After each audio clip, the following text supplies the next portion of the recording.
Para los que están por primera vez, que no pudieron estar las semanas anteriores, nosotros empezamos una miniserie y esta miniserie le pusimos un título. ¿Qué título le pusimos? A ver, ¿cómo estamos de memoria? ¿O están pasteleando? No están pasteleando. Oye. Iglesia reformada, siempre reformándose. Ese es el eslogan que después de la Reforma Protestante se le colocó a ese movimiento que explotó en Europa, sobre todo a fines de la Edad Media. Iglesia reformada, siempre reformándose, pero la otra parte en latín es de acuerdo a la palabra de Dios. Y iglesia reformada, siempre reformándose, quiere decir que también es para nosotros en el día de hoy. Y ese es el énfasis que estoy haciendo. Como iglesia también tenemos que evaluarnos cómo estamos. Ya les he dicho, esta es la quinta predicación y vamos a continuar en el mes de noviembre. Si está por primera vez, tengo que decirle algo, este no es el formato tradicional de predicación, estoy más bien dando unas conferencias para que conozcamos las raíces de nuestra iglesia. ¿Por qué en el día de hoy no pertenecemos a la iglesia de Roma? ¿Por qué nos separamos de la iglesia católica? ¿Por qué somos bautistas? Porque hay presbiterianos, porque hay anglicanos, porque hay luteranos, porque hay episcopales. ¿Por qué hay tanta iglesia evangélica en América Latina? Muchos no saben por qué. Entonces, por eso queremos conocer un poquito las raíces y yo he ido mucho antes de la Reforma Protestante. Me he ido con ustedes para los prerreformadores. Ya hemos hablado de movimientos como los albigenses, como los valdenses, movimientos después del primer milenio, que fueron grupos que empezaron a reaccionar con una iglesia demasiado religiosa, una iglesia que se había apartado realmente de los principios puros del Evangelio de Jesucristo, cuando la iglesia no era sino una sola, no habían ramas del cristianismo. Y esos movimientos empezaron a trabajar y ahí surgen hombres que yo pues obviamente estoy limitando un poquito esta conferencia porque o si no me haría esto muy extenso. Pero al menos he compartido dos reformadores que son prerreformadores que en cierta manera prepararon la Reforma Protestante. Uno de ellos, John Wycliffe, estuvimos hablando de él, un aporte espectacular, sobre todo hablando de Inglaterra. Después estuve compartiendo con ustedes la semana pasada de John Hus y ahí estuvimos hablando de otros más, pero al menos quiero rescatar estos dos últimos porque fueron los que hicieron algo ya para preparar para lo que pasó en el siglo XVI con la Reforma Protestante. Bueno, vamos a mirar la diapositiva número 3, por favor, si me colaboran. La semana pasada yo compartí con ustedes que al comienzo de la carrera monástica de Martín Lutero, porque así como John Hus fue un sacerdote que se apartó de la iglesia de Roma, obviamente como hereje, eso lo vimos la semana pasada y lo quemaron en la hoguera por hereje por la iglesia católica, pues les compartí a ustedes la semana pasada que al comienzo de la carrera también de otro sacerdote, Martín Lutero, católico romano, mientras buscaba libros en la biblioteca, un hombre que ahorita voy a hablar de él, muy intelectual, se encontró con un volumen de sermones y se encontró con sermones de este sacerdote que lo habían condenado como hereje, hablando precisamente de John Hus. Y él dice, abro comillas, no pude entender por qué motivo habían quemado a un hombre tan grande que explicaba las Escrituras con tanta profundidad y habilidad. Y ese hombre más adelante se convirtió en un héroe para Martín Lutero, se convirtió en un héroe y muchos otros reformadores retomaron de John Wycliffe y de John Hus, porque John Hus lo que hizo fue retomar de John Wycliffe. Entonces, un siglo después, esa fue la clave en la Reforma en el siglo XVI y eso fue lo que llevó también, entre muchas otras cosas, a que Lutero elaborara esas 95 tesis famosas, 95 declaraciones en contra de todo un sistema de indulgencias que había en esa época. Yo también dije la semana pasada que John Hus, cuando estaba muriendo, pronunció unas palabras que quedaron registradas en la historia, pero me guardé una de esas frases para hoy. La guardé para hoy. Una de esas frases de John Hus, diapositiva número 4. Solamente avanzamos cuando yo le diga, diapositiva número 4, y ya después vamos a seguir avanzando cuando yo diga, ¿ok? Gracias. Entonces, en la diapositiva 4, dijo, cuando lo estaban ejecutando, dijo John Hus, puedes asar el ganso, pero en 100 años se levantará un cisne con un canto que no podrás silenciar. Y yo quiero compartirles algo de esto porque esto es muy impactante. Hus, con H, estamos hablando de la República Checa. Hus en checo significa ganso. Eso es lo que significa la palabra Hus en el idioma checo, ganso.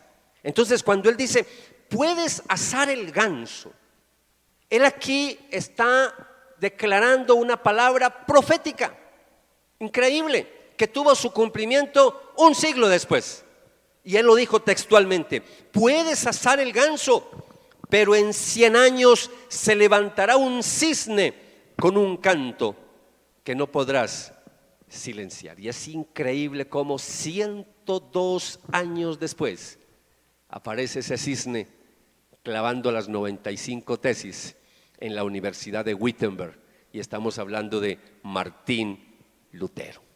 Entonces, no voy a entrar en más profundidad con eso, pero yo me quedo sorprendido cómo Dios empezó a respaldar aún esas palabras proféticas, porque estamos hablando de un hombre que retó también al Papa, un hombre que retó la autoridad de la Iglesia Católica en ese día y que también lo condenaron como hereje. Estamos hablando de Martín Lutero, y de él es que voy a hablarles en la noche de hoy, Martín Lutero. Padre, gracias que me permites compartir esta miniserie, Señor, de historia de la Iglesia para nosotros como Iglesia Bautista, ya sea que las personas que me están escuchando, nuevas en la fe o de muchos años en el Evangelio, para todos nosotros estas conferencias son muy importantes porque nos llevan a conocer cuáles son nuestras raíces y a valorar lo que hicieron estos hombres y mujeres, que muchos de ellos aún dieron la vida por predicar el Evangelio puro de Jesucristo. Hoy estaremos hablando del símbolo de la Reforma Protestante, nada menos y nada más que de Martín Lutero, que faltaría tiempo, Señor, tiempo, para hablar de su biografía, pero que hoy tendremos que ser demasiado breves para continuar con esta miniserie y seguir después de la Reforma que pasó, para poder conectar la historia con el día de hoy, con las iglesias evangélicas que están diseminadas por todo el mundo. Espíritu Santo, ayúdanos, permite que nos enamoremos también de la historia y que esta sea una iglesia que también se interese en conocer sus raíces, y que seamos una iglesia inquieta, que seamos una iglesia que reflexionemos, que nos guste estudiar teología, que nos guste estudiar la Biblia, que seamos estudiantes y teólogos de tu preciosa palabra. Espíritu Santo, gracias porque hasta aquí nos has acompañado. Hoy es la 5ª conferencia y así como ha sido de bendición las anteriores, oramos para que la de hoy también sea de mucha bendición. Te lo pedimos, Padre, en el nombre de Jesús. Amén y amén. Diapositiva 5, por favor. Por eso, amados, es importante que usted entienda que cuando uno mira lo que es la iconografía, es decir, imágenes, pinturas de Martín Lutero, no sé si alguna vez usted se hizo esa pregunta, ¿por qué a Martín Lutero muchas veces le colocaban un cisne a un lado? No sé si lo ha visto. Yo he visto muchas imágenes de Martín Lutero cuando recién conocía al Señor, y esa fue una de las preguntas que algún día me hice, ¿por qué le colocaban un cisne? Recuerdo que alguna vez pregunté y no me respondieron, no me dijeron por qué. De pronto alguien me dijo que era para adornar ahí el cuadro. No, ya sabemos, ustedes que ya con lo que les dije ya son expertos, porque en él se cumplió la profecía de John Hus. Ese fue el cisne que cantó en Europa. Voy a hablarles un poquito. Martín Lutero nace el 10 de noviembre de 1483 en Alemania. El año en que viene al mundo Martín Lutero, yo quiero que ustedes entiendan que él nace en un momento coyuntural. No tengo tiempo, de verdad les digo, es muy amplio esto, pero él nace en un momento coyuntural, y ahí es donde uno ve la soberanía de Dios al permitir hombres que impactaron el mundo como Martín Lutero, porque nace en el momento en que la Edad Media está llegando a su fin y está empezando la Edad Moderna, donde empiezan los descubrimientos, donde empieza el Renacimiento y una cantidad de cosas en Europa y en el mundo. Entonces ahí es donde nace precisamente Martín Lutero. Nace en un momento, para entender esto, que todo mundo realmente es católico. La iglesia que se había separado, la ortodoxa griega, en 1054, en esa época era una minoría, la mayoría en Europa, todo el mundo era católico romano, y ahí es donde nace Martín Lutero. Para el año 1546, cuando muere el reformador, yo quiero que ustedes dimensionen lo que les voy a decir. Cuando él nace, toda Europa es católico romano, pero cuando él muere, la mitad de Europa es protestante. Es impresionante el aporte que hizo Martín Lutero. Ahora, otra vez, no es él, no, fueron hombres detrás de él, mujeres detrás de él, movimientos detrás de él, pero en él, en la persona de Martín Lutero, es que se cristaliza y que estalla la reforma por toda Europa. ¿Qué ocurrió entonces en esa fecha? ¿Qué fue lo que pasó? ¿Qué hizo que se estallara esa reforma y que hubiera esa división religiosa tan marcada en toda Europa? Bueno, podemos decir que la reforma es más que Lutero, pero también debemos decir, para ser muy honestos, que sin Martín Lutero la reforma no habría tenido lugar. Por eso es importante este personaje. Yo siempre trato de darle honor a otras personas antes que Lutero, pero ya cuando hablamos de todo el movimiento en sí, tenemos que resaltar a Lutero, porque él es el personaje que Dios usó para que esto estallara en toda Europa. Diapositiva 6. Lutero, al igual que, como les mencioné con los dos anteriores prerreformadores, algo que también no quiere decir que siempre haya sido así, pero que a mí me parece interesante, que Dios a veces escoge lo más vil y menospreciado del mundo, como dicen los evangelios, para avergonzar a los sabios. Tanto Wycliffe como Hus vienen de familias pobres. Lo mismo pasó con Martín Lutero.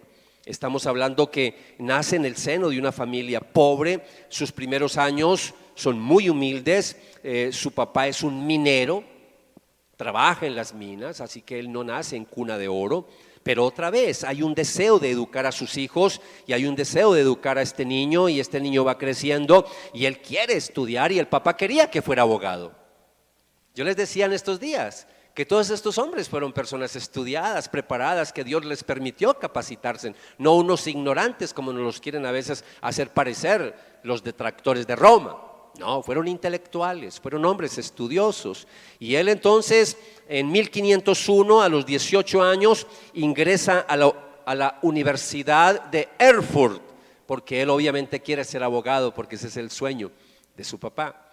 Y el papá, con mucho sacrificio, empieza obviamente a subsidiar y ayudarle con todos estos estudios, que la historia es muy larga, pero yo tengo que abreviarla en el día de hoy. En la universidad él recibe el título de el filósofo, porque se la pasaba, era estudiando, se la pasaba. Pero también, que hoy no voy a hablar de eso, lo voy a dejar para otro tema, lo voy a dejar cuando me reúna con los músicos y con el grupo de alabanza. Él le encantaba la música, Lutero le encantaba la música. Y no solamente estaba estudiando para ser abogado, sino que él tocaba instrumentos, tocaba el laúd, y se hizo muy famoso por eso. También se destacó mucho por su buena memoria, muy creativo. También era un hombre que razonaba mucho, preguntaba mucho, y era un hombre muy consagrado, muy consagrado. Rápidamente empezó a sobresalir en la universidad, fue madurando intelectualmente, y más adelante esto le va a ayudar un poquito, porque él ya más adelante se retira de la universidad, ahorita les digo qué pasó, y estudia teología, pero él inicialmente está estudiando es para ser abogado. Lutero recibe el grado de bachiller en 1502 y recibe una maestría en el año 1505. O sea, rápidamente fue creciendo en sus estudios, lo mismo que los que mencioné en las semanas anteriores. También cuando él ya toma la maestría, en medio de todos los candidatos que había, otra vez se destacó en medio de todos. Dicen los historiadores que en algún momento en medio de un grupo muy grande de candidatos ocupó el segundo lugar. Otros dicen que el primero, no se ponen de acuerdo, la mayoría dicen que ocupó el segundo lugar. Entonces, diapositiva 7, pero ¿qué cambia? Algo cambió. Resulta que cuando él en algún momento, que no hay mucha seguridad de todos estos detalles, pero en algún momento de camino, no sabemos si a la universidad, si a casa, no, la historia a veces no es muy clara en eso, pero en algún momento mientras él está de regreso de una visita, dicen algunos historiadores, que cuando va de visita a la casa de sus padres, en ese camino hay una tormenta. Y entonces hay un rayo que cae y casi lo mata. Y el susto que tiene él es impresionante y como buen católico que era, entonces en ese momento se puso a rezar, porque él no sabía sino rezar. Y entonces dicen los historiadores que dijo, ayúdame Santa Ana, ayúdame, si me ayudas me haré monje. Le pidió a Santana, aquí hay algunos de Santana, ¿cierto? Le pidió a Santa Ana que le ayudara. Entonces sale con vida, no muere obviamente, y él entonces toma la decisión de abandonar su carrera de derecho. Y entonces toma la decisión y entra al monasterio de los agustinianos y se hace monje agustino. Y otra vez, cuando uno conoce las órdenes católicas, esta orden era muy estricta. Esta era una de las órdenes más estrictas que habían. Ellos básicamente hacían votos de pobreza, eso hacían como 6 misas en el día, tenían una cantidad de hábitos de disciplina y ahí se mete a estudiar teología y ahí se mete a estudiar todo esto, lo que tiene que ver con los estudios teológicos.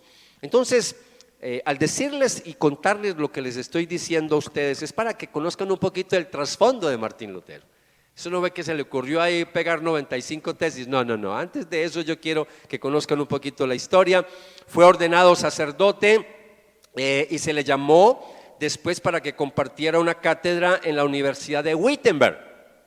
Entonces, me estoy saltando un pedazo de historia inmenso porque no tengo tiempo. ¿Cuál pedazo de historia me estoy saltando? Usted la puede averiguar. La historia en el monasterio. Le tocó sufrir mucho, porque muchos superiores, como dice el buen paisa en un idioma ramplón, se la montaron. Se la aplicaron porque venía de un círculo de eruditos, de academia. Y él se retira de la academia para volverse monje y se la aplican. Y lo ponen a hacer cosas que realmente él no tenía que hacer. Aún lo ponen a pedir de casa en casa, lo ponen a hacer oficios y Dios usó todo eso también para pulir a Martín Lutero. Ellos no sabían eso, obviamente. Dios se vale de muchas cosas, aún de las pruebas y las dificultades para pulirnos. Esa historia me la estoy saltando.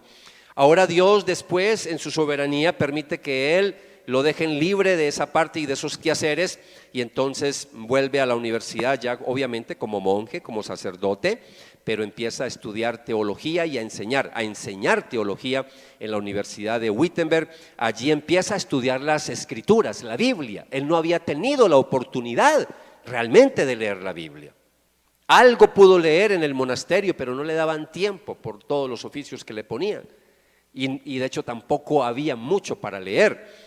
Entonces él empieza a leer el libro de los Salmos, empieza a leer los evangelios y las epístolas, y ahí es donde él empieza a cobrar entendimiento acerca de la Biblia, porque en esa época los sacerdotes no estudiaban la Biblia. Muy poquitos conocían algo de la Biblia, y él ahora está conociendo la palabra de Dios. Tenía un superior, un amigo también, además de ser su superior, era amigo, Staupitz, un alemán. Y él básicamente empieza a animarlo a que estudie la Biblia y lo empieza a animar a predicar, porque no era común que predicaran. Porque una cosa es dar una misa y daban la misa en latín, otra cosa era que predicaran. Para nosotros es normal que venga acá el pastor a predicar, en esa época no. Lo que hace la Iglesia Católica, la misa, la repetición de la repetición, en esa época peor, en latín. Entonces el amigo, el superior, lo anima mucho a que empiece a predicar, pero él está un poquito indeciso porque él tenía un problema. Él se sentía el pecador de pecadores, él se sentía indigno y luchó mucho con eso. Él creía que Dios no le perdonaba y luchó mucho con eso. Entonces, en medio de querer predicar y no querer, estaba ahí en esa lucha hasta que por fin se decide a predicar y se empezó a destacar y la gente quería escucharlo porque les estaba predicando en el idioma del pueblo, en alemán, y eso no era normal que un sacerdote predicara y diera algo en alemán porque todo era en latín. Entonces se convierte en un poderoso expositor de las Sagradas Escrituras. El 21 de octubre de 1512 es recibido en el Senado de la Facultad de Teología y recibe el título de doctor en teología. Estamos hablando de un erudito, estamos hablando de un hombre académico que Dios lo va a usar grandemente. Y le dan ese título de doctor en Biblia y en 1515 fue nombrado vicario de la orden agustina, donde estaba, agustiniana como lo quiera llamar, y lo nombran vicario y básicamente lo dejan a cargo de 11 monasterios. Estamos hablando de un hombre con capacidad. Hasta ahí tenía la bendición de Roma, hasta ahí no había ningún problema.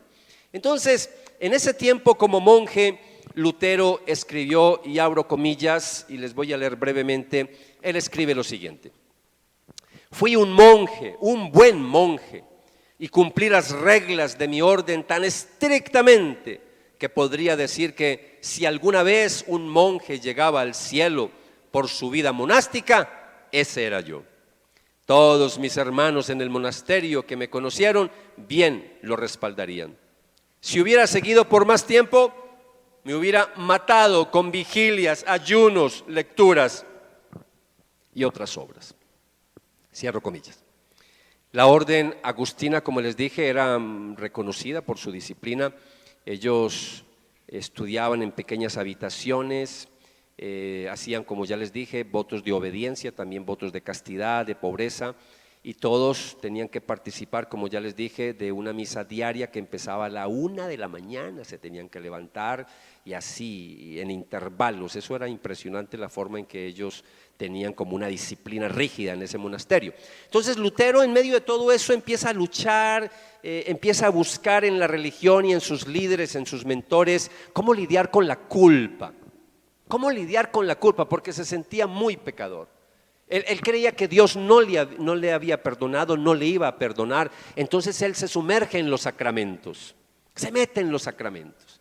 Y en las confesiones pasaba horas en el confesionario. Y yo que me he leído volúmenes grandes de la biografía de Lutero, dicen los historiadores que sus superiores estaban cansados, ya el muchacho no lo podían ni ver, no, porque es que siempre los mismos pecados, y no era un ratico, pasaba horas y horas en el confesionario. Y ahí estaba Lutero en medio de todo eso, dicen algunos que pasaba así hasta 6 horas en una sola sesión. Entonces, si la confesión no estaba resolviendo la culpa de Lutero, tampoco lo estaban logrando los ayunos. Hacía ayunos largos, hacía vigilias. Él también escribió después, abro comillas, hablando de su conversión, dice: ayuné casi hasta morir, porque una y otra vez estuve sin tomar una sola gota de agua o un bocado de alimento. Él cuenta su historia de cómo se convirtió. Diapositiva 8, por favor. Pero el contacto de Martín Lutero con las Sagradas Escrituras empieza a sacarlo de esa crisis existencial, de esa crisis religiosa en la que él se encuentra. Él está en la iglesia, pero él no se siente cómodo en la iglesia. A él le falta algo. Los que estamos aquí, que en algún momento sabíamos que algo faltaba en nosotros, ¿cierto? Eso es lo que está viviendo Martín Lutero. Entonces él se hacía la pregunta: ¿cómo puedo salvarme? Siendo Dios justo y yo injusto, ¿yo cómo me voy a salvar? Y él siempre llegaba a la conclusión: me voy a condenar porque soy pecador y Dios es justo. Y esa fue la crisis y la lucha, pero él empieza a recibir las respuestas leyendo las epístolas paulinas de Pablo, de San Pablo, sobre todo la carta a los romanos. Y cuando él lee la carta a los romanos, se encuentra con textos bíblicos, sobre todo cuando dice que en el Evangelio la justicia de Dios se revela por fe y para fe, como está escrito: mas el justo por la fe vivirá. Entonces, cuando él empieza a leer eso, su mente empieza a cambiar, Su corazón empieza a cambiar, el Espíritu Santo empieza a hacer la obra en Martín Lutero. Ahora empieza a entender que la justicia de Dios mencionada en la Biblia, no estamos hablando de un Dios vengador, sino de un Dios misericordioso, que quiere perdonar a sus hijos y a sus hijas y que envió a Jesucristo precisamente para morir por los pecados del mundo. Entonces él empieza a mirar todo esto y ahí es donde él escribe también en algunos de sus comentarios, abro comillas, él dice lo siguiente: yo no amaba, sí, odiaba al Dios justo que castiga a pecadores, y en secreto, de forma blasfema, murmuraba continuamente contra Dios.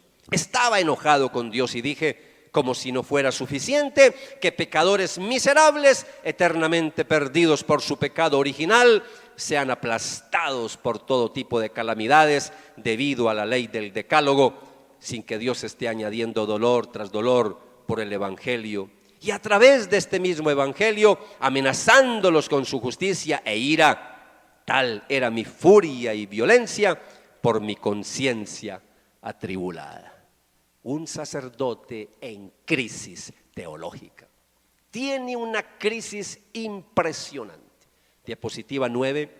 De pronto, así como el rayo que le cayó cuando estaba visitando a sus padres, un rayo de luz lo alcanza de manera muy especial y Lutero comprendió el verdadero significado de ese texto bíblico que encontramos en la carta a los romanos, que el justo por la fe vivirá. Y él escribe lo siguiente, abro comillas. Mire la experiencia de conversión de Lutero. Al fin, por la misericordia de Dios, meditando día y noche, presté atención al contexto de las palabras.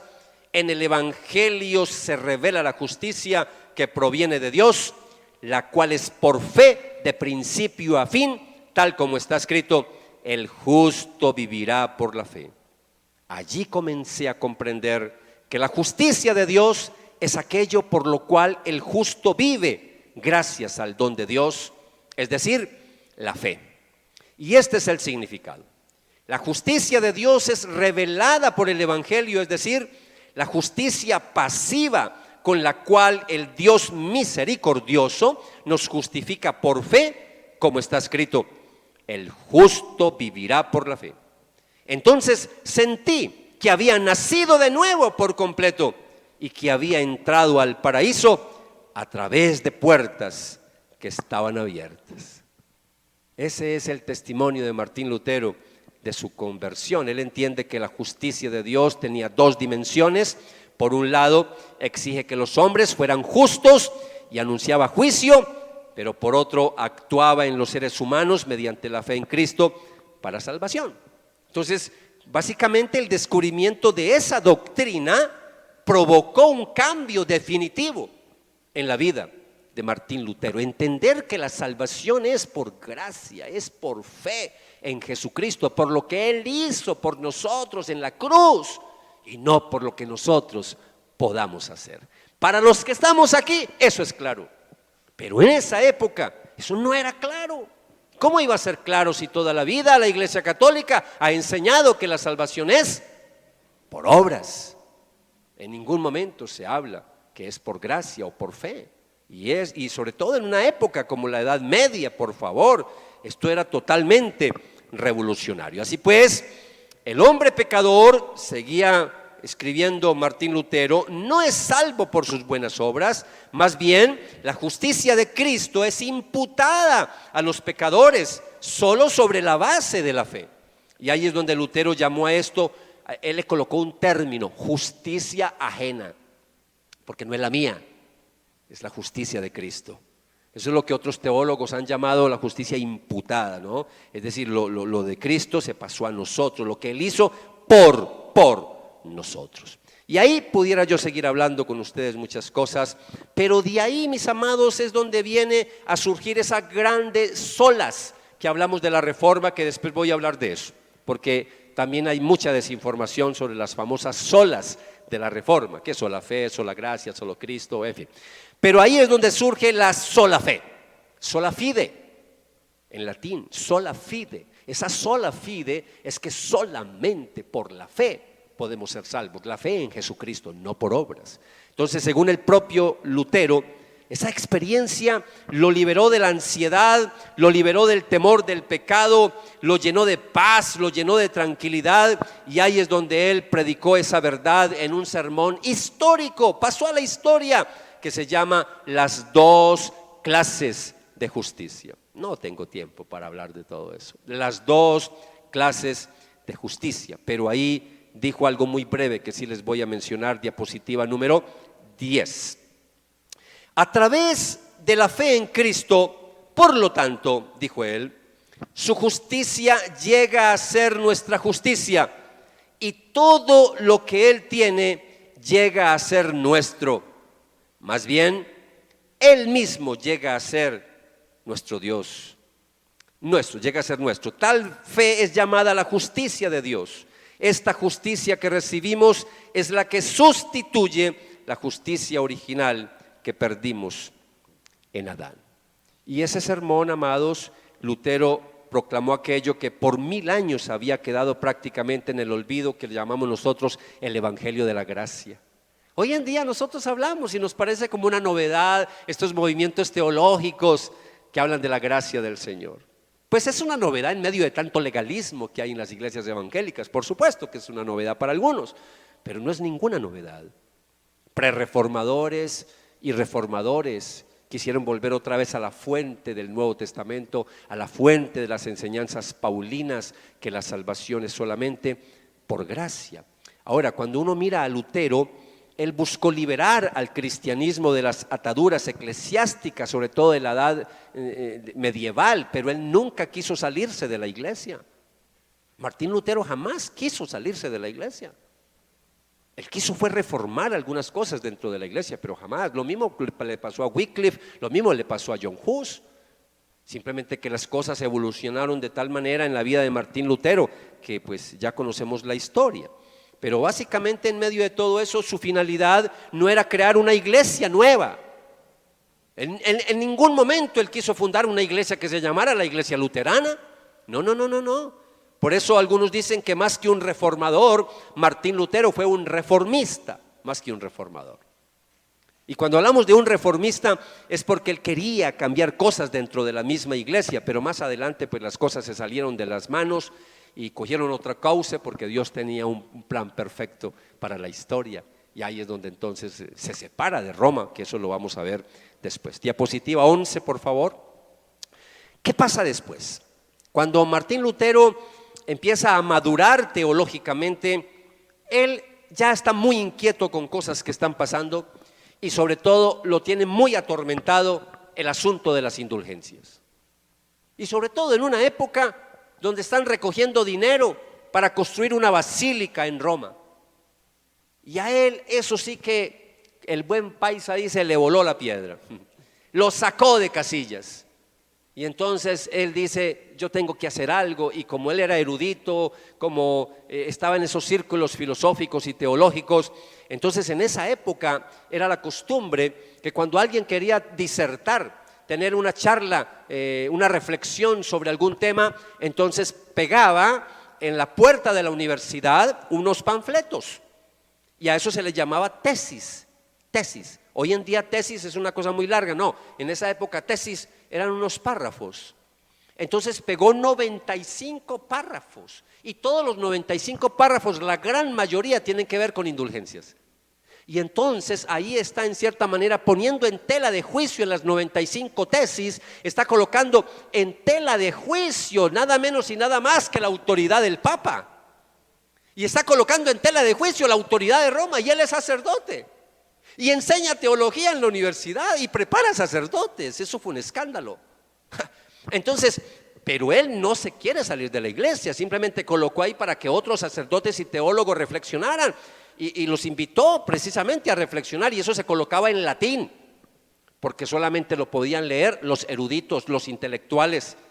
Entonces yo quiero que usted entienda que cuando él pega esas tesis, en ese momento él todavía no ha roto con Roma. Sus declaraciones no son tan abiertas como lo hace más adelante, porque se demora como 2, 3 años más adelante para que a él lo declaren hereje. ¿Qué pasa en esos años? Todavía él enseña en teología, todavía está enseñando en Wittenberg, porque más adelante él sí le toca ser mucho más claro, pero este fue el comienzo de todo. Esas 95 tesis realmente empezaron a sacudir, marcó la vida de Lutero. Entonces, en medio de todo esto, lo que pasa es que obviamente esto llega a conocimiento de las autoridades. Obviamente le cuentan al Papa sobre esta situación y ya la cosa se empieza a complicar para Martín Lutero.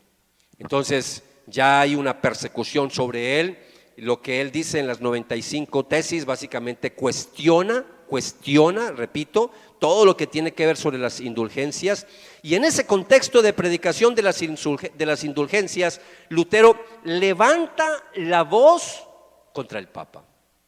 Y eso en esa época no se perdonaba. Entonces, repito, no lo hace muy abiertamente, pero lo que dijo en esas tesis fue demasiado claro y eso lo metió en problemas. Ya después empieza obviamente y lo invitan para que él se retracte de lo que está diciendo, y aquí también tengo que saltarme una historia larguísima porque nos tomaría varias semanas. Yo quiero animarle a que estudie un poco más la historia de Lutero. Pero básicamente lo que quiero decirles para avanzar en este tema que les estoy hablando es que él sigue meditando sobre la salvación y él sigue todavía haciéndose muchas preguntas sobre la salvación. ¿Cómo consigo que un Dios misericordioso, un Dios clemente, cómo consigo que ponga la mirada en mí? ¿Yo cómo puedo estar seguro de la salvación? Y se hace muchas preguntas y ahí empieza él a pensar en estas cuestiones, diapositiva 12, y lo que estaba destinado a ser una simple discusión académica de esas 95 tesis, lo que él nunca se imaginó es que eso traspasó los muros y fronteras de la academia, y en esa época coincide con la invención de la imprenta, con Gutenberg. Entonces ya no se escribía a mano, sino que todo eso se pudo ¿qué? Distribuir, y cuando menos piensa eso se distribuyó por otros países distintos a Alemania, es decir, por toda Europa se estaban distribuyendo los escritos de Lutero. Y en diciembre, porque eso ocurrió el 31 de octubre de 1517, 31 de octubre, ¿cuántos años estamos celebrando hoy? Mañana, 500 ¿qué? 504 años de la Reforma Protestante. Entonces, después en diciembre de ese mismo año de 1517, el arzobispo de Maguncia envía las 95 tesis a Roma. Las envía a Roma para un examen de la teología de Lutero. Y entonces ahí sí los acontecimientos se precipitan para expulsar a Lutero y declararlo como hereje. El conflicto de las indulgencias se convierte en un conflicto sobre la autoridad de la Iglesia, la autoridad de Roma, la autoridad del Papa, y la cuestión de la autoridad desplaza el tema de las indulgencias. Ya las indulgencias pasaron a un segundo plano, porque ahora se está cuestionando es la autoridad de la Iglesia, la autoridad de Roma, la autoridad del Papa. En mayo de 1518, Lutero envía una carta al Papa reconociendo su autoridad, pero ya es demasiado tarde. El Papa ya ha ordenado la apertura de un proceso contra Lutero y las cosas se complican. Y ustedes saben que en esa época declarar a alguien de hereje era condenarlo a la muerte y la mayoría de las veces a la hoguera. Esa era una cosa muy difícil en esa época. Y ahí lo invitan a comparecer ya sus descargos a Roma. Diapositiva 13, por favor. En 1520, Lutero publica un escrito. Ojo, 1520, 3 años después de las 95 tesis. Publica un escrito pragmático titulado Una carta abierta a la nobleza cristiana de la nación alemana. Carta abierta a la nobleza, era un escrito para los intelectuales. Y eso fue lo que encendió la llamarada de la Reforma Protestante. En ese libro básicamente se habla de las reformas que deben de haber en medio de la sociedad y muchas cosas más que no tengo tiempo ahorita de mencionarles a ustedes, pero básicamente rechaza la concepción católica de la iglesia y de los ministerios, rechaza el ordenamiento sacramental de la iglesia, con la cual ya se confirma la ruptura con la iglesia católica. En ese escrito Martín Lutero le está diciendo no más con la iglesia católica, no busca retractarse, no busca el perdón, no busca, simplemente todo lo contrario. Ahí toma ya un paso al costado y dice no más con la iglesia católica romana. Al comienzo no fue así. Repito, él trató de buscar el reconocimiento del Papa, pero ya era tarde, ya el Papa ya había declarado que él tenía que comparecer y él no se retractó, y como vio que la cosa era imposible hacer reformas dentro de la iglesia, entonces él se aparta totalmente de la iglesia. Diapositiva 14, por favor. Ahora, mientras ese proceso, el proceso de Roma contra Lutero sigue adelante, y el Papa obviamente se siente obligado a defender obviamente la fe ortodoxa de la iglesia católica, y eso está cogiendo mucha fuerza. Entonces el Papa publica una bula, que ustedes ya son expertos en este tema, publica una bula, un edicto, un documento, ¿cierto? Ese documento se le conoce como Exsurge Domine, el 15 de junio de 1520, 15 de junio. Y en esa bula pide a Lutero que se retracte bajo pena de excomunión. Le da un chance a Lutero que se retracte, a lo que Lutero se niega rotundamente. Diapositiva 15. En 1521 Lutero es excomulgado definitivamente de Roma. La ruptura que ocurre en la iglesia de Roma, Lutero hace algo muy atrevido, muy osado, para simbolizar que lo echaron de Roma, él como un acto simbólico hace algo público, y algo público es que coge esa misma bula, la misma bula del Papa, con otros libros de la iglesia de Roma, y los quema, hace una hoguera delante de autoridades, invita a profesores y alumnos de la Universidad de Wittenberg y hace un acto simbólico de ruptura con la bula. Vea lo que hago yo con la bula. Y la tiró a la hoguera. Y eso, ay amados, ustedes saben lo que pasó con eso. 16, diapositiva 16. En 1521 la situación de Lutero está muy complicada, porque yo les dije a ustedes la semana pasada que en esa época el asunto de las indulgencias era un negociazo, no solo para la iglesia, sino para quienes también, para los emperadores, para los reyes. Ellos recibían una tajada de ese dinero recolectado. Entonces, claro, él está también hablando en contra de todo esto de las indulgencias, y ahí ocurre algo, y es que en 1521 el emperador confirma esta ruptura con el edicto que se le conoce como el edicto o la dieta de Worms, con W.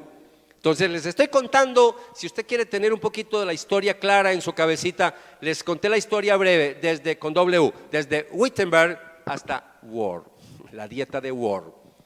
Y ahí es donde precisamente ocurre algo. Diapositiva 17, y mire lo que dijo Lutero delante del emperador en la dieta de Worms. W-O-R-M-S, Worms, dieta, no tiene nada que ver con comida. En esa época dieta se le llamaba a un edicto, ¿no? Hoy en día la dieta es otra cosa. A menos que se me convenza por testimonio de la Escritura, es decir, la Biblia, o por razones evidentes, puesto que no creo en el Papa ni en los concilios, estoy encadenado por los textos escriturísticos. Qué frase tan larga. Estoy encadenado, eso es como decir, estoy encadenado a la Biblia. Yo no le copio a nada, sino a lo que esté en la Biblia. Estoy encadenado por los textos escriturísticos que he citado, y mi conciencia es una cautiva de la palabra de Dios.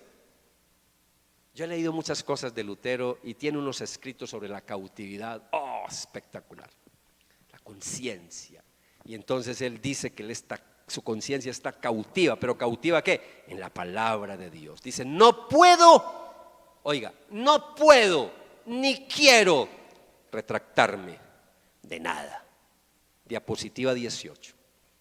Estas fueron las palabras de Lutero como conclusión al discurso frente al emperador, los príncipes y las autoridades eclesiásticas en la dieta de Worms. Y amados, les estoy resumiendo libros, porque de Lutero si hay es libros completos, biografías inmensas, pero yo no puedo cansarlos con eso. Aquí estamos en un breve repasito. Aquí estamos como dando unos pincelazos de la historia para que conozcamos nuestras raíces. A usted ya le toca, si quiere profundizar más. Entonces hay mucho libro de Martín Lutero. Ahora sí, aplicación. Vamos a entrar a unas aplicaciones. Ustedes han notado que en las últimas conferencias yo he tratado de enlazar la historia antigua con la de hoy. Es decir, reforma o prerreforma con siglo XX, siglo XXI. Y sobre todo hablando de Roma. Pues bien, diapositiva 20. El Papa Francisco, ya llegamos a la época actual. El Papa Francisco asistió a la conmemoración de los 500 años de la Reforma Protestante e exhortó a los luteranos y a los católicos a mirar al pasado, y abro comillas, y a reconocer el error y pedir perdón, cierro comillas. Ponle cuidado a lo que está haciendo la Iglesia Católica en estos últimos años, desde el siglo pasado. Y ahí hacen una oración conjunta que se celebró en la Catedral de Lund. En esa foto que ustedes están viendo, ahí está el Papa Francisco y la femenino, la arzobispo Antje Jacqueline. Porque yo no voy a profundizar hoy, porque tengo estos temas para más adelante. Pero quiero, para algunos de ustedes que tienen problemas y dificultades con algunos conceptos teológicos y prácticas de las iglesias en el día de hoy, algunos reformados, porque nosotros somos una iglesia reformada que venimos de la Reforma Protestante, tienen problemas para reconocer el ministerio de las mujeres. Tienen problemas que una mujer sea pastora. Eso es un escándalo. Tengo algunos hermanitos presentes en esta congregación que tienen problemas que una mujer predique desde el púlpito porque a usted le enseñaron que eso no era bíblico. Y yo no le voy aquí a condenar por lo que usted es o por lo que usted le han enseñado. No, simplemente el niño es como lo eduquen en la casa. A usted le enseñaron que eso era así. Pero usted ignora la historia. Cuando uno va a la Biblia, hay que conocer el trasfondo, hay que conocer la historia. Cristo reivindicó el papel de la mujer. Más adelante voy a hablar de eso, ahora no. Nosotros estamos en contra. Yo personalmente tengo serios problemas con una pastora que no esté sujeta en autoridad a ningún varón. Tengo problemas con una pastora suelta por ahí, porque ese no es el modelo bíblico. Debe de estar bajo una autoridad masculina, porque ese sí es un modelo bíblico, pero no porque sea más, sino por los roles que menciona la Biblia. Pero no tengo problemas que sea pastora en un equipo pastoral. ¿Para qué pastoree mujeres? Para que nos ayude a los varones a discipular mujeres y a aconsejar mujeres. Y por eso nosotros no tenemos problemas en esta iglesia, y por eso en esta iglesia reconocemos a pastoras como Esther y como Sandra como pastoras. Y por eso aquí hay mujeres que, si bien es cierto, no son pastoras en el equipo pastoral, pero también se han preparado teológicamente, como Teresa, y también la hemos tenido predicando acá, y la vamos a tener con el favor de Dios predicando más adelante también. Y no tenemos problemas. Pero tenemos unos reformados en el día de hoy que es un escándalo, y sobre todo los jóvenes reformados como que desconocen la historia. John Wycliffe, siglos antes de Lutero, empezó a abogar por las mujeres predicadoras. El movimiento luterano, con su cabeza de reformador de Martín Lutero, siempre han respaldado a las mujeres en el ministerio. Y es el movimiento que nació de la Reforma Protestante. Martín Lutero, los luteranos, mujeres, arzobispos dentro de la Iglesia Católica luterana. Porque ellos son católicos como nosotros también. Nosotros somos católicos, pertenecemos a la Iglesia Universal, pero no somos romanos. No somos romanos. Entonces, por eso quería mostrarles ese trasfondo. Hay otras iglesias, una iglesia presbiteriana que tiene sus raíces en Juan Calvino, que no he hablado de él todavía, en Francia. Investigue a los presbiterianos desde siglos atrás. Las mujeres pueden ser pastoras en la iglesia presbiteriana.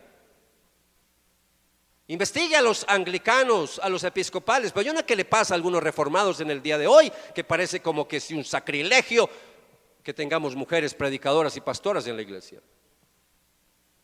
Ahora yo respeto su opinión, pero por favor respete también nuestra opinión. Sencillamente, si usted no quiere y no acepta mujeres pastoras o mujeres predicadoras, déjeselo para usted. Pero en esta iglesia no tenemos problema con eso. Y no tenemos problema porque le encontramos sustento bíblico. Ahora, estoy siendo breve por la foto.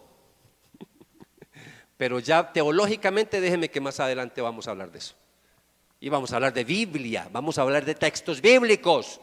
Más adelante le voy a compartir a todos ustedes ese texto bíblico que le encanta a estos reformados, ultra reformados, ultra calvinistas. Y no permito a la mujer enseñar en la iglesia. Pregúntele a su marido en casa. Les fascina ese texto. Pero les voy a mostrar que es un texto fuera de contexto. Eso lo vamos a ver más adelante.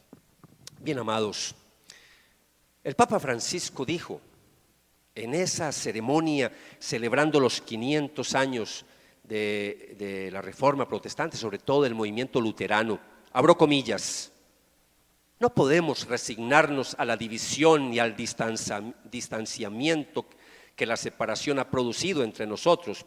Diapositiva 21. Tenemos la oportunidad de reparar un momento crucial de nuestra historia, superando controversias y malentendidos que a menudo han impedido que nos comprendiéramos unos a otros, afirmó el Papa Francisco en esa ceremonia, y añadió lo siguiente, abro comillas: también nosotros debemos mirar con amor y honestidad a nuestro pasado y reconocer el error y pedir perdón. Solamente Dios es el juez.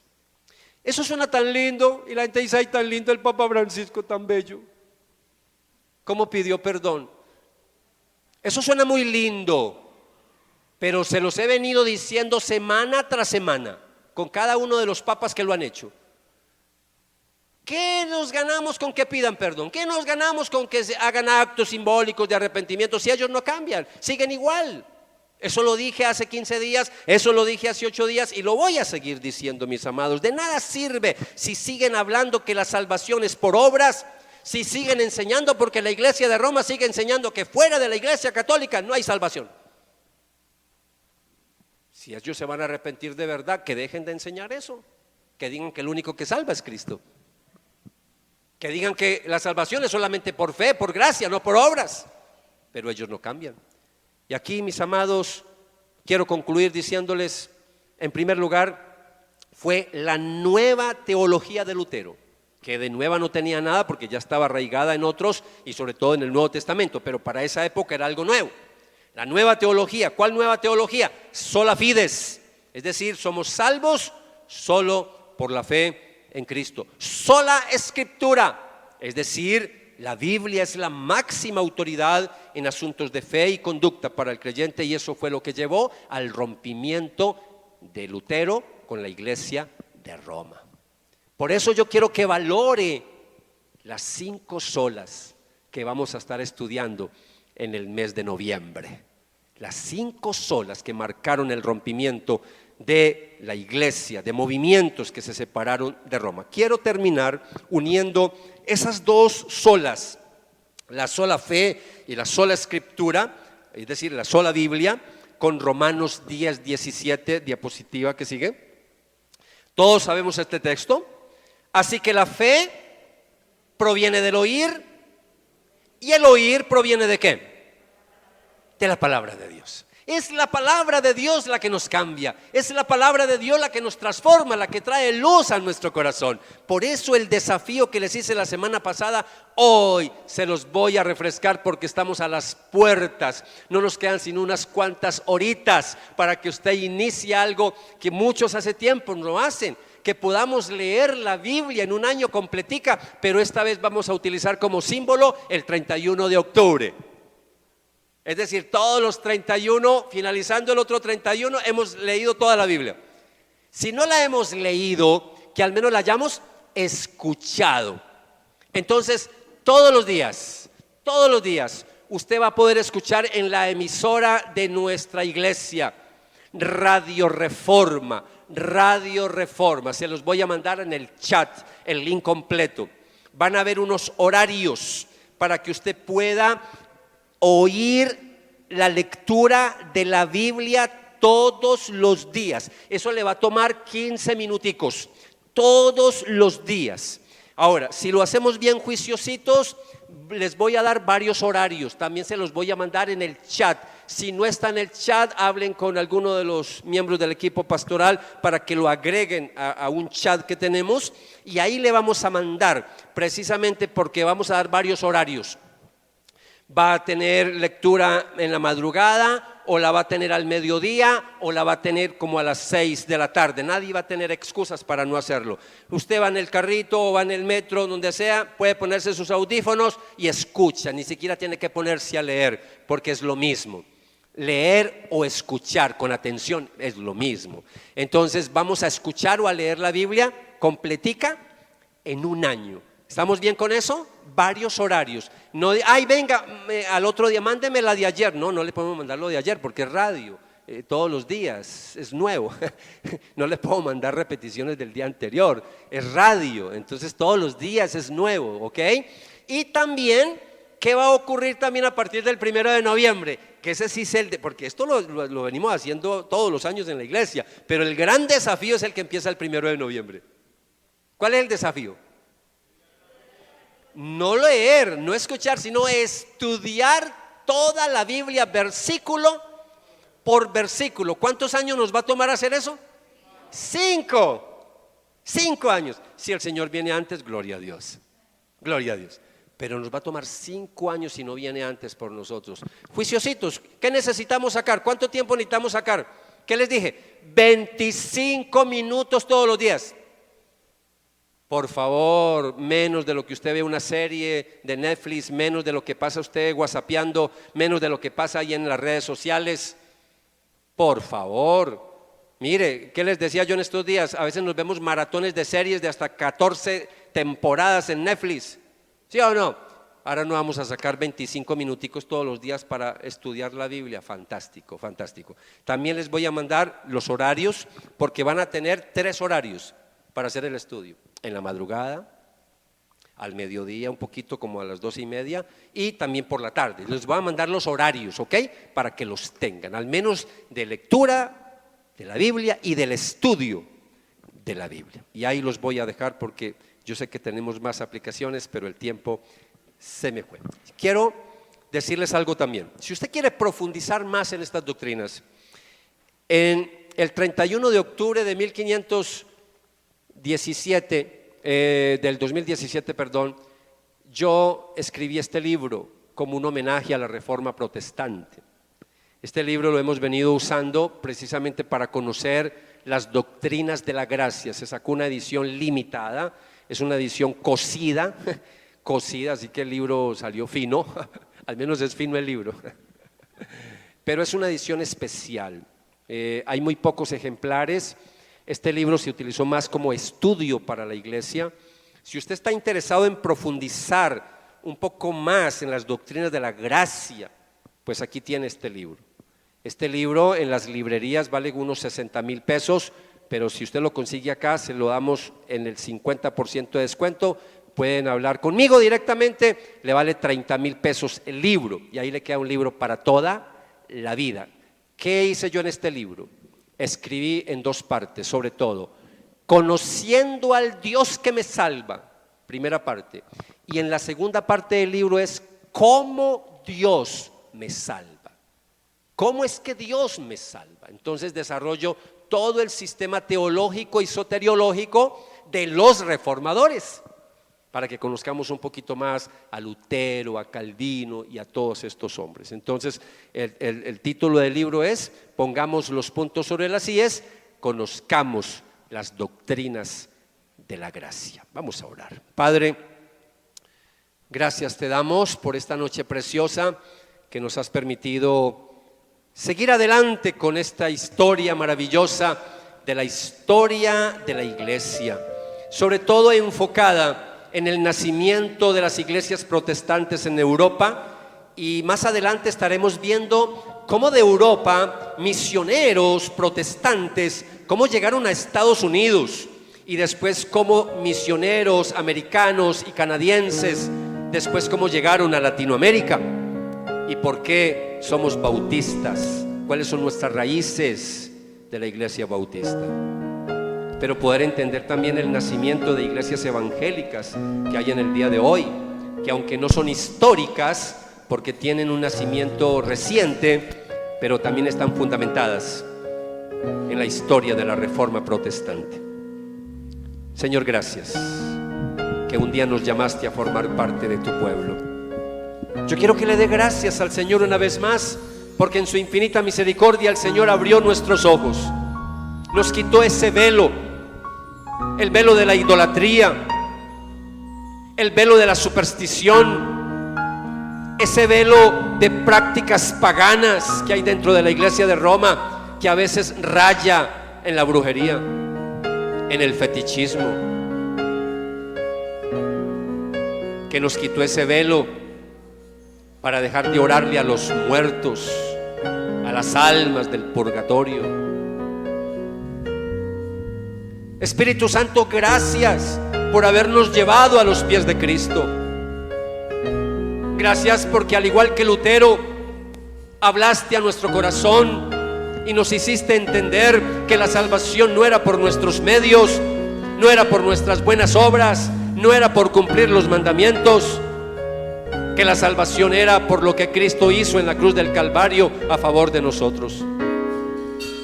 Una justicia imputada, la justicia de Cristo pasada a nosotros, el justo muriendo por los injustos, el puro, el santo muriendo por los pecadores.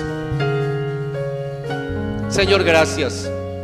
Y hoy más que nunca entendemos tus palabras: yo soy el camino, la verdad y la vida, y nadie llegará al Padre si no es a través de mí. Cristo es el único camino, Cristo es la verdad, Cristo es el único medio para entrar al cielo. La obra de Cristo a favor de nosotros. Y a ti y a mí lo único que nos queda es arrepentirnos de nuestros pecados y depositar nuestra fe en nuestro Señor Jesucristo. Si nunca le has entregado la vida a Jesús, este es el momento para que lo hagas.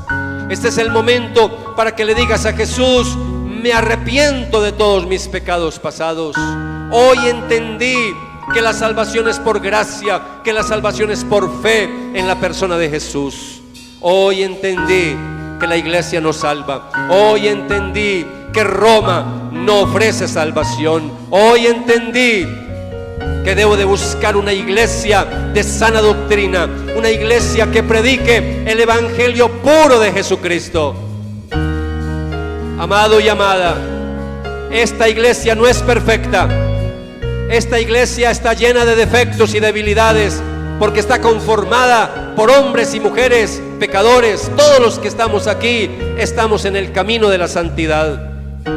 Pero esta es una iglesia de sana doctrina. Esta es una iglesia que se esmera en predicar el evangelio puro de Jesucristo.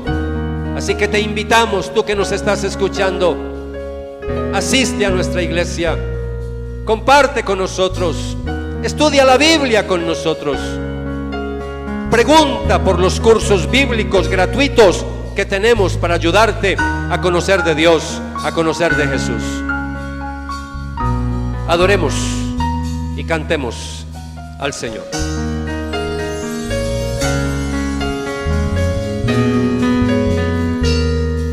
Mi pueblo, escúchame lo que voy a decirte. Solo será un minuto si tienes que irte. No quiero digas nada, simplemente escucha. Perdona si en algún momento te interrumpa. Hoy hace 2000 años fui crucificado, mi cuerpo escupido y ensangrentado. Llevé todas tus culpas sobre mi costado para darte la vida eterna como un regalo. Y hoy surgen preguntas: ¿por qué no me escuchas? ¿Por qué no me mires? ¿Por qué no me abrazas? La hipocresía ha cegado tu mente y dices que me amas. Te has hecho muy fuerte en tus razonamientos, has cambiado mi gloria por tus sentimientos. A veces por las noches vengo y te despierto, pero ya no te importa hablarme un momento. Te pasas todo el tiempo sacando cosas vanas, si en la televisión las modas son la fama. Has perdido la santidad que en ti brillaba. Sabes más de novelas que de mi palabra. Mi anhelo es usarte, que muestres mi gloria, llenarte de unción y que rebose tu copa, que cambies al mundo cada vez que hables, pues el tiempo se agota, se agota.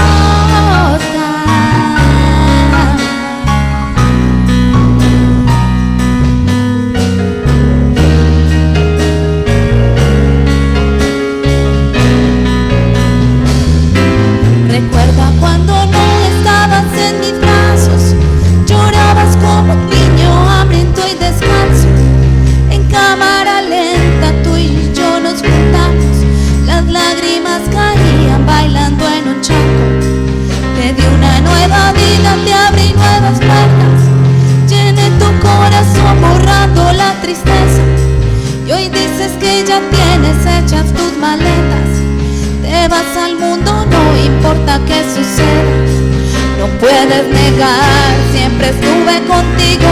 Ojalá que si vuelves yo no me haya ido. Entonces será demasiado tarde y no podrás encontrarme. Tus mejillas se cansarán de llorar por mí cuando recuerdes los momentos junto a mí. Tus mejillas se cansarán de llorar por mí cuando recuerdes los momentos junto a mí. Regresa a mí, a mí. Regresa a mí, a mí. Regresa a mí, a mí. Regresa a mí, a mí.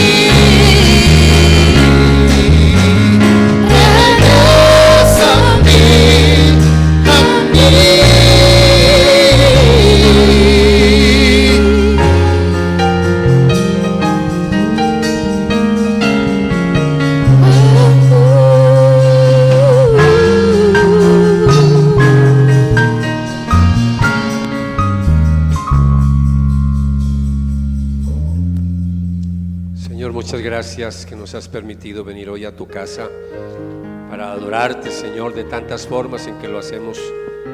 Pero, Señor, gracias por permitirnos estos espacios para reflexionar, espacios para meditar en la historia. Meditar, Señor, que hoy en día somos lo que somos porque otros han pagado el precio de compartir las buenas nuevas a costa de la misma vida, persecución, sufrimiento, dolor, por llevar las escrituras, por proclamarlas, por predicarlas. Hombres y mujeres que se opusieron a las autoridades establecidas, una iglesia corrupta, una iglesia pagana que se desvió de las enseñanzas de Jesús. Le debemos a todos estos hombres y todas estas mujeres de estos movimientos. Señor, ahora nosotros estamos viviendo en medio de una época distinta. Estamos en medio de una generación que necesita mucho de nosotros. Una generación joven que le está tocando vivir en una época tan difícil, donde se predica que ya no hay verdades absolutas, donde el relativismo prolifera en las universidades, donde el escepticismo, el agnosticismo está volviendo otra vez con fuerza, el ateísmo.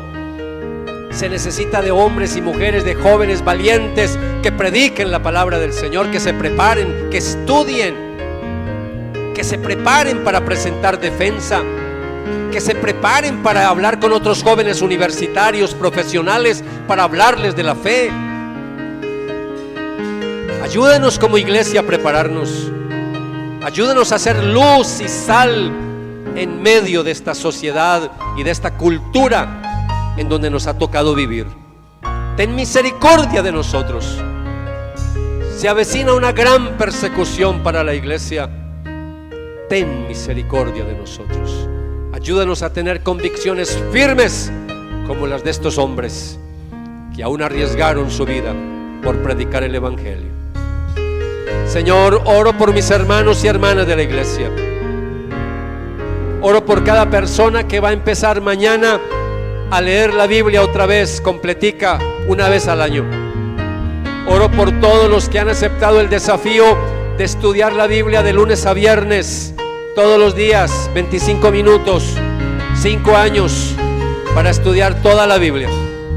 Oro por ellos, por disciplina, constancia, perseverancia. Y ahora, Señor, con nuestras manos levantadas, te pedimos que nos lleves a nuestros hogares. Llévanos a nuestras casitas. Señor, oramos por Colombia. Oramos, Señor, en medio de un paganismo que ante tus ojos, Señor, es una aberración lo que sucede en estos días. Oramos para que guardes y protejas también a nuestros niños. Oramos por nuestras familias.